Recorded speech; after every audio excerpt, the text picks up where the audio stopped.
Hi, everybody. Thank you for watching today. So, Halloween is Friday this year. Yay.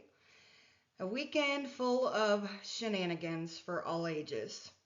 But how much do we really know about those shenanigans that we're playing? I thought, how about do something a little different? Even though I can still stick with my history stuff, I can still try to make it a little fun. If you want to play along, that's great. If you don't, that's fine. I'll give you the answer.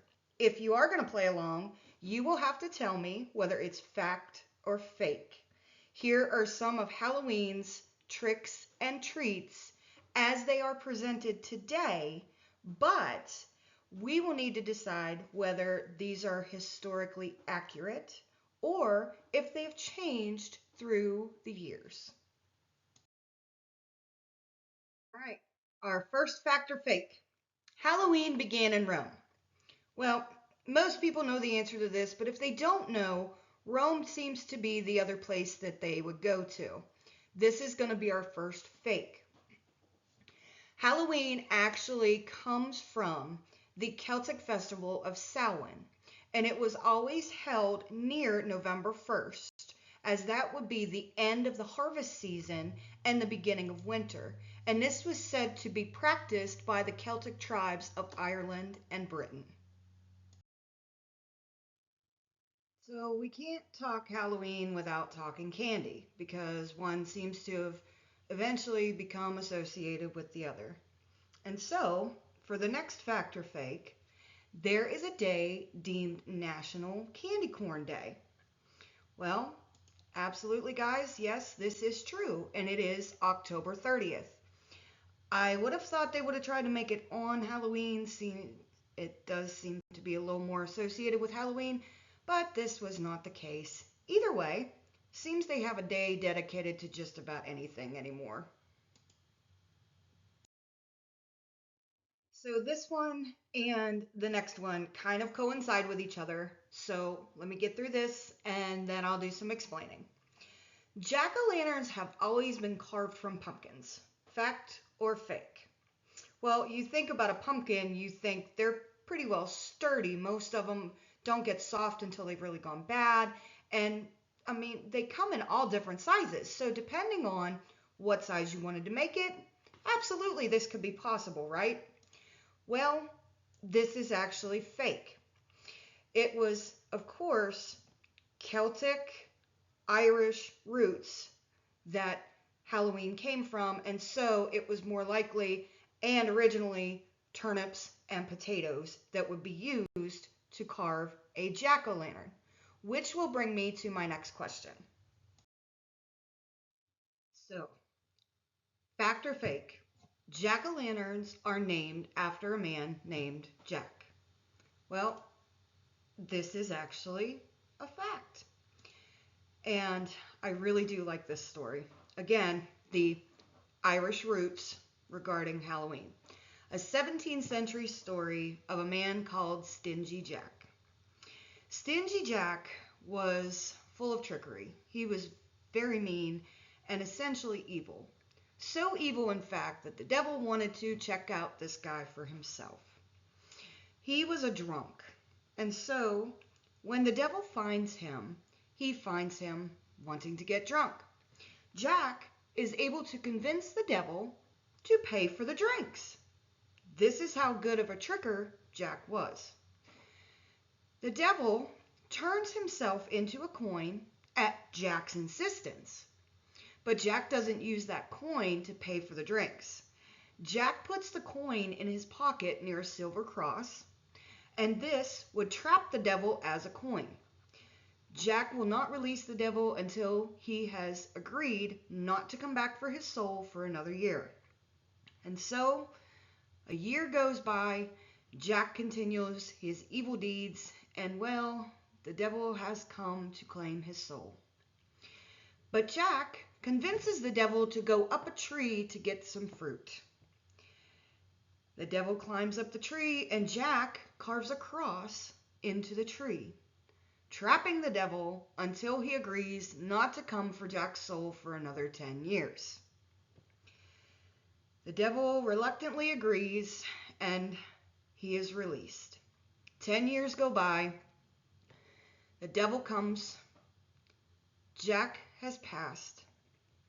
Heaven will not let him in. The devil has a trick up his sleeve and does not let him into hell.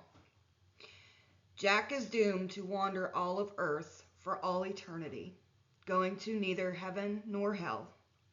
He is given one burning coal from the depths of hell, places it inside a turnip, and wanders aimlessly around the earth. So anytime mysterious lights are seen, it was always say, "Oh, that's Jack o' the Lantern." And that's how we get Jack-o'-lantern. Now, that's just one story. However, there is also the ritual wherein Samhain, of course, they would use bonfires and torches to light the way of things. And some had said that this had possibly come from here too. However, I like this story better. Just saying.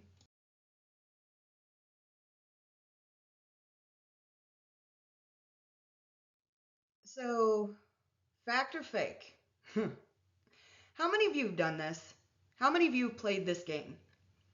This game has become associated with Halloween and it's very popular at a lot of parties.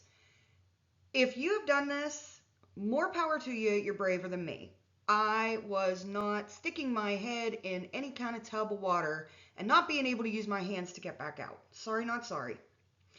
However, bobbing for apples, was this an American invention?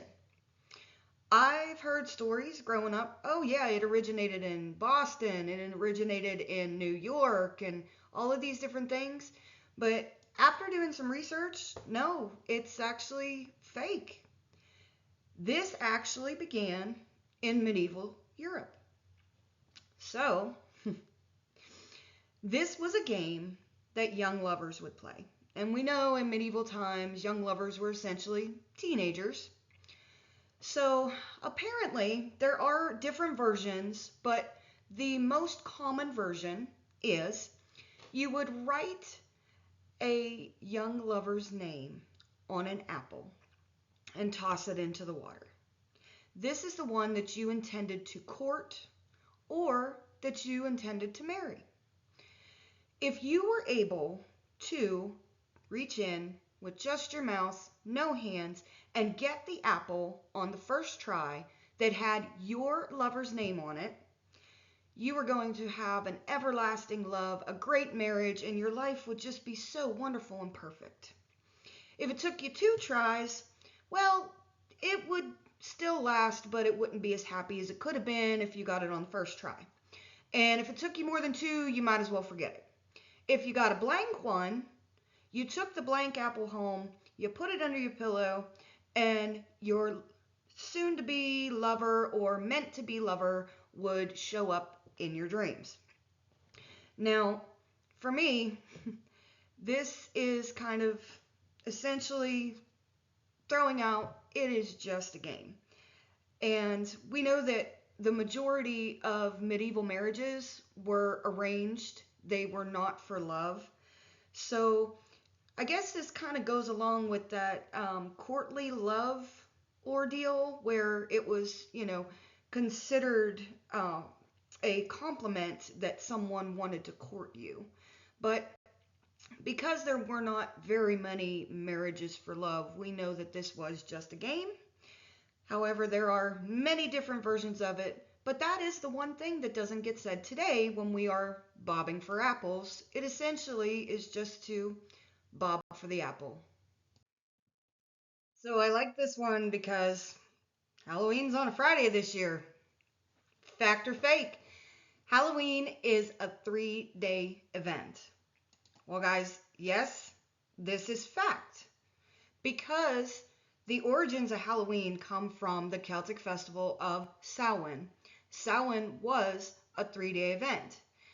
And eventually, as we know it today, we would get Halloween, All Hallows Eve on October 31st, All Saints Day on November 1st, and All Souls Day on November 2nd. Now, originally, Samhain was meant to be a time for the end of the harvest, marking the beginning of the new year or the dark half of the year, winter, on November 1st.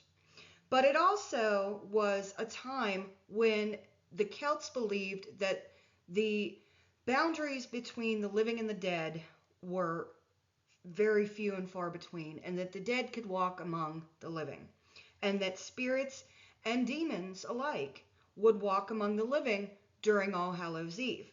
So this would lead to them lighting big bonfires, walking around with torches, trying to guide spirits who had come back to visit, ward off evil spirits, or to lead spirits who had passed within the last year on to where they were supposed to go in their afterlife. However, eventually, when the Roman Catholic Church gets involved and wants to essentially get rid of these pagan rituals, that is when All Saints' Day would become known as November 1st and All Souls' Day would become known as November 2nd. But even though they had attempted to get rid of these pagan rituals, we still practice some of them today. So, next up on our fact or fake, trick-or-treating began as a way to prevent mischief in America. Well, now with everything, we know that some of these traditions have since been changed, or as I like to call it, Americanized, simply the blending of a lot of different traditions mixed into one. But this would be a fact. In the 1920s, children would go out, and of course, there would be vandalism and there would be pranks and issues. And so eventually, someone got the idea to instead hand out small treats to the children instead of them going out and committing all these misdemeanor activities.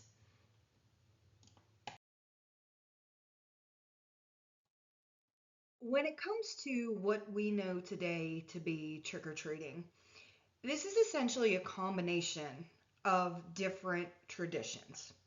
And they both come from Irish and Scottish origins. We know that within the festival of Samhain that there were many adults as well as children that were dressed up so that they could kind of blend in or be not recognized as human during All Hallows Eve to avoid any issues between evil or restless spirits or demons. So the practice of dressing up as something else was already there. However, the practice of going door to door and getting treats. This actually comes from a Scottish tradition known as souling. This would be when the poor would go to the homes of the wealthy and they would ask for apples or what would be called soul cakes. Now, I say cake, but it was more like a biscuit or a little scone type ordeal. However, essentially, what would happen is the wealthy landowner of the home that they would go to would give out these soul cakes, and in exchange, the poor would say prayers for the soul of the recently deceased regarding that wealthy person's family. This was said to be necessary to get those past souls out of purgatory. This would actually come in later on after the Catholic Church has since been involved with the pagan traditions, attempting to change the pagan traditions. And so when it comes to trick-or-treating, we do see that combination. And where I use the term Americanized, that is absolutely an Americanized thing. A lot of the, as they were called, Scotch-Irish, would mix traditions once they got over here across the pond. Regardless of exactly where it comes from, we do know that they would dress up to avoid letting anyone know they were living. They would go door to door to get soul cakes and pray for the souls of those that were recently deceased and left in purgatory. And then when they would come to America, they would put it upon the children and give them candy and sweets and make it a fun family activity. Well, this will probably be all of my costume this year. However, don't let it deter you from dressing up and having fun. I'm going to leave you with just a few more little tidbits, just in case you wanted to know. You probably don't, but oh well, here it is anyway. A group of crows is called a murder. Always love that one. It is illegal to dress as a nun or a priest in Alabama for Halloween. Don't do it. It's not pretty. Candy corn actually used to be called chicken feed. I wonder why. Because essentially it looks like chicken feed. Okay, so this one is one that I do want to discuss just a little bit.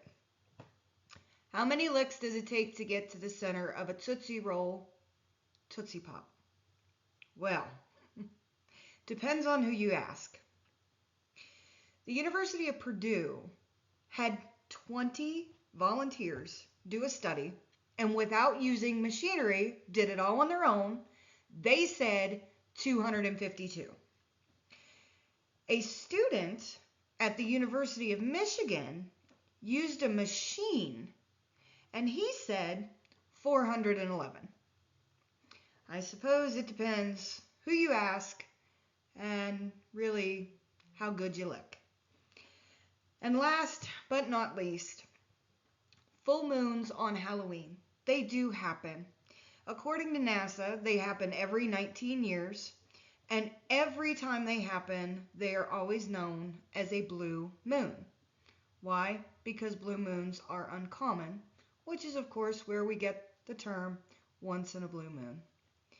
I hope that you've enjoyed this, and no matter what shenanigans you get into this weekend, have fun, be safe, and thank you for watching.